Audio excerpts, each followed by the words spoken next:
வணக்கம். ஸ்ரீ சக்கரம் பக்தி சேனல் மெய்யன்பர்கள் யாவருக்கும் பணிவான வணக்கங்கள். ஜோதிடர் சரவணாமுதம். எல்லோரும் எதிர்பார்த்து கொண்டிருக்கின்ற சனி பெயர்ச்சி இதோ வந்துவிட்டது. யார் இந்த சனீஸ்வரர்? யார் இந்த சனி பகவான்? அவரை பற்றி ஓரிரு வார்த்தைகள் எல்லோரும் விருப்பமுடன் தெரிந்து கொள்வோம். ஒரு முறை சிவபெருமானிடம் சனி ஈஸ்வரன் நானே சேர்த்துக்கிறேன், சனி சென்று, சுவாமி உங்களுக்கு நான் சேவை செய்து பணிவிடை செய்ய விருப்பப்படுகிறேன் என்று பவ்யமாக கூறினார். இவர் ஏன் இப்படி கூறுகிறார் என்று அவரை உணர்ந்து கொண்டார். உலகத்தை படைத்தவர், எல்லா கிரகங்களையும் படைத்தவர் அல்லவா.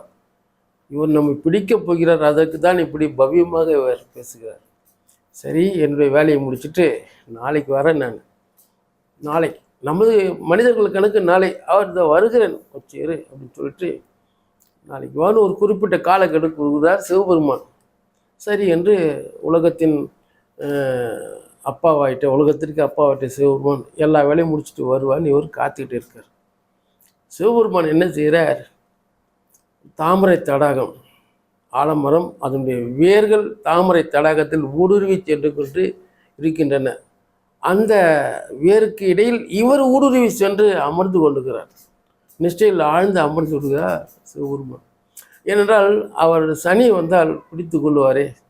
நம்மால் அதிகாரம் கொடுக்கப்பட்டு நியமிக்கப்பட்ட ஒருவர், அவர் கடமையை அவர் செய்கிறார், நாம் எப்படி தடுப்பது என்று அவர் தாமரை தடாகம், அதனுள் ஆலமரத்தின் வேர், அதனிடையே ஊடுருவி தன்னைத்தானே மறைத்து கொள்கிறார். சிறிது காலம் தள்ளிய பிறகு இவர் போதும் என்று நினைக்கின்ற நேரத்தில் சிவபெருமான் வெளிப்பட்டு அப்பொழுதுதான் பார்த்து, வா வா சனி, எப்போ வந்த, என்ன வந்த? சாமி, நான் வந்த வேலை முடிஞ்சு போச்சு. அப்படியா? என்ன வேலை முடிஞ்சது? நான் உங்ககிட்ட சேவகம் செய்கிறேன் அப்படின்னு சொன்னேன், அந்த வேலை முடிஞ்சது. அப்படியா? எப்படி சொல்கிறேன்? சாமி, நான் வருவேன் தெரிந்தால் நீங்கள் தாமரை தடாகத்தில் வேருக்கு இடையில் ஊடுருவி மறைஞ்சு உங்களை மறைத்து கொண்டீர்கள். உங்கள் ஆதிக்கம், ஆட்சி அத்தனையும் சற்று கட்டுப்பட்டு ஒருங்கே நின்று விட்டது அல்லவா. வந்த வேலை முடிந்து விட்டது. அப்படியா? என்னையே நீ வாதத்தில் மடக்கி விட்டாய். இன்னும் முதல் உனக்கு ஈஸ்வரன் என்ற பட்டம் சனீஸ்வரன் என்று தான் கூறுவார் என்று சிவபெருமானே அவருக்கு ஈஸ்வர பட்டம் கொடுத்தார். அப்படி ஈஸ்வர பட்டம் கொடுத்தவர்கள் இருவர். ஒருவர் இவர் சனி பகவான், இன்னொரு ராவணேஸ்வரன், ராவணன் சொல்லுவாங்க. இருக்கின்ற கிரகங்களிலேயே பகவான் சனி மட்டும் தாமதமாக, ஏனென்றால் உடல் ஊனமுற்றவர் அல்லவா, ஒரு வீட்டில் 2.5 ஆண்டுகள் இருப்பார். அப்படி 2.5 ஆண்டுகள் இருக்கின்ற தருணம் 12ஆம் வீடு, 1ஆம் வீடு, 2ஆம் இடம். சந்திரன் எங்கே இருக்கின்றாரோ அதற்கு 12ஆம் இடம், அங்கு ஒரு 2.5 ஆண்டு. அதற்கு அடுத்தது வருகின்ற போது முதல் வீடு ஜென்மசனி, அங்கு 12ஆம் இடத்தில் இருக்கின்ற இடத்தில் விரைய சனியாக செயல்படுவார். 1ஆம் இடத்தில் இருக்கின்ற இடத்தில் ஜென்மசனியாக இருக்கிறார், அங்கே ஒரு 2.5 வருஷம். அப்படியே வரும்போது அடுத்த ஒரு 2.5 வருஷம் எப்படி வருவார்? பாதசனி, விரயசனி, ஜென்மசனி, பாதசனி, உடம்புல இறங்கி அப்படி வெளியே போகிறார். அது பாதசனி அப்படின்னு சொல்லுவாங்க. இதுதான் சனி பகவானுடைய சாராம்சம். சனி தன்னுடைய ஒவ்வொரு வீட்டையும் 2.5 ஆண்டுகள் கடக்கிறார்.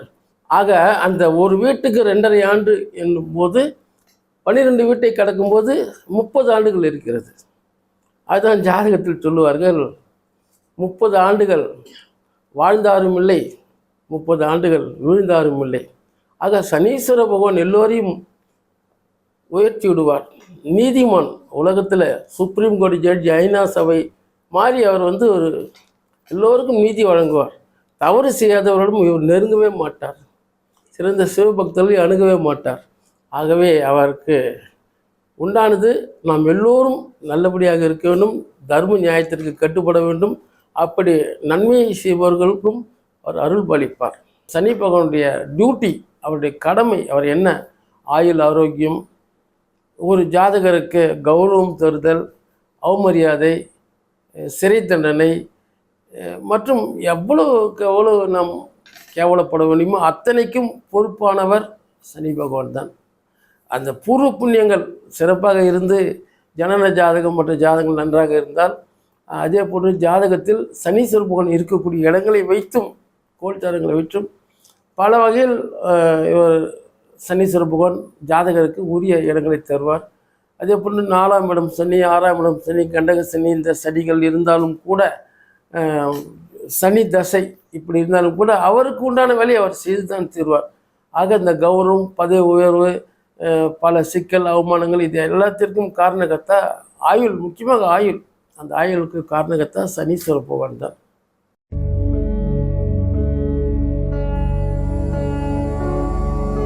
மேஷராசி நேயர்களே, உங்களுக்கு சற்று வருத்தமாகத்தான் இருக்கும். நமக்கு 7.5 சனி இருக்கிறதே, என்ன செய்யுமோ ஏது செய்யுமோ என்று கவலை அடைந்து கொண்டிருக்கிறீர்கள். ஒரு கவலையும் வேண்டாம். உங்களுக்கு யோகாதிபதி, தர்ம கர்மாதிபதியாக இருக்கின்ற அந்த குரு பகவானே யோகாதிபதி உங்களுக்கு விரயத்தில் இருக்கின்றார்கள். ஆக மீனத்தில் இருக்கின்ற குரு பகவான் உங்களுக்கு சிறப்பான ஒரு நிலையைத்தான் தருவார். யோகாதிபதி அல்லவா, விரயத்தில் இருக்கார். எப்படி வேண்டுமானால் உங்களுக்கு இறைவன் பண வரவு தந்து கொண்டு இருப்பார்கள். அதை நீங்கள் சுப விரயமாக மாற்றிக்கொண்டு தான் இருக்கிறீர்கள். அதே போன்று பார்த்தீங்கன்னா, உங்களுக்கு குடும்பஸ்தானத்தில் 2ஆம் இடத்தில் ரிஷபத்தில் குரு பகவான் இருக்கிறார். அந்த குரு பகவானும் உங்களுக்கு நல்ல ஒரு நிலையை தான் தந்து கொண்டிருக்கிறார்கள்.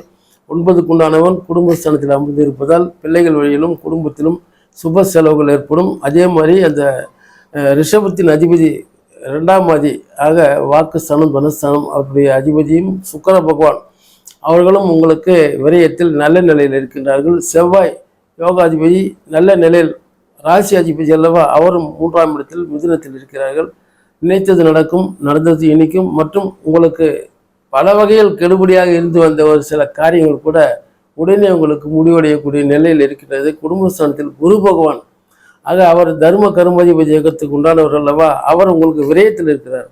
பொருள் வரவும் வரும், அதற்கு தகுந்த செலவும் இருக்கும். பணம் இல்லையே என்று நீங்கள் கவலைப்பட்டு கொண்டிருப்பவர்கள் இப்பொழுது அந்த பணம் வரும், அதற்குண்டான செலவுகளும் இருக்கும். சுக்கிரனும் லௌகிக அதிபதி சுக்கிர பகவானும் உங்களுக்கு அங்கே உச்சத்தில் இருக்கிறார் மீனத்தில். அங்கே எல்லாமே சிறப்பாக இருக்கும். நடக்காத காரியங்கள் நடக்கும். எல்லாமே நீங்கள் எதிர்பார்த்த விட சிறப்பாக இருக்கும். ஆலய பணிகளும் சிறப்பாக செய்வீர்கள். மற்றும் ஆன்மீக பயணங்கள் குடும்பத்தோடு சென்று குதூகலமாக இருப்பீர்கள். ஒரு சிலருக்கு நடக்கும் நடக்காது என்ற ஒரு சில இழுபறி காரியங்களும் உடனே நடந்தேறி தீரும். ஆக விரயத்திலும் அயனசேன சுகத்திலும் ராகு பகவான் மீனத்தில் தான் இருக்கிறார்கள். உங்களுக்கு 6ஆம் இடத்தில் இருக்கின்ற கன்னியில் சத்துரு ஸ்தானத்தில் இருக்கின்ற அது கேது பகவானும் சற்று சிரமங்களை தந்தாலும் ஆலய தரிசனம் உங்களுக்கு சிறப்பாக இருக்கும். மாணவர்களுக்கு புதிய புதிய ஒரு எண்ணங்கள் உதயமாகி மறந்து போன செய்திகள் கூட நினைவுக்கு படிக்கின்ற ஒரு ஆற்றலும் வரும். குடும்பத்தில் நல்ல ஒரு சூழ்நிலை நடக்கும். நீங்கள் எதிர்பார்த்ததெல்லாம் சிறப்பாக இருக்கும். சனி பெயர்ச்சி 7.5 சனி என்று நீங்கள் வருத்தப்பட வேண்டாம், சிறப்பாக இருக்கும். இதற்கு பரிகாரமாக நீங்கள் விநாயகர் தரிசனம் செய்வது நல்லது. பைரவர் தரிசனம் தேய்பிரை அஷ்டமி தேய்பிரையில் பைரவர் தரிசனம் செய்வது, முடிந்தால் பைரவர் ஆலயங்கள் சென்னையில் இருக்கின்ற அந்த அஷ்ட பைரவர் ஆலயங்களுக்கு செல்லலாம். அருகாமையில் இருக்கின்ற பைரவர் ஆலயங்களுக்கும் செல்லலாம். சிவ தரிசனம் மிக பிரதோஷ தரிசனம் இன்னும் சிறப்பான ஒரு பலனை தரும்.